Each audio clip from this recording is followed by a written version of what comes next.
નામ દર્શન શાહ છે। ખત્રીવાડમાં આપણી શોપ છે અને આજરોજ નગરપાલિકાવાળા બધાના સ્ટેચ્યુ અને જે બી નડતર રૂપ પ્રમાણે જે બી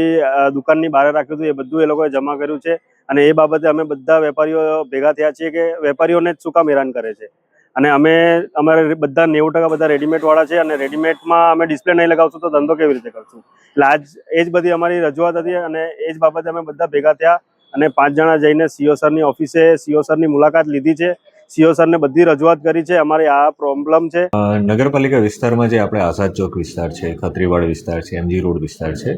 એમાં દુકાનદારોને અગાઉ 1 માસ ઉપરાંતના સમયથી આપણે કન્ટિન્યુઅસલી જાણ કરતા આવી રહ્યા છીએ કે જે એમની દુકાનની બહાર કાચા પાકા દબાણો કરેલા હોય, જે મેનિક્વિન મૂકેલા હોય,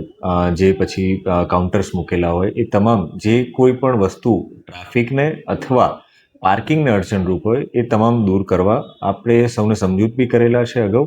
અને એ બાબતે આજે નગરપાલિકા દ્વારા સરપ્રાઇઝ ચેકિંગ કરીને જેટલા બી આ પ્રકારની લારી ગલ્લા, જેટલા બી આ પ્રકારના મેનિક્વિન્સ અને કાઉન્ટર કે જે બી કોઈ વધારાનો સામાન એમની દુકાનની મર્યાદાની બહાર આપણને મળેલ હતો એ તમામ આપણે જપ્ત કરવાની કાર્યવાહી હાથ ધરેલ છે। સીઓ સાહેબને એવી જ રજૂઆત કરી છે કે ટ્રાફિકની સમસ્યા છે એગ્રીડ અને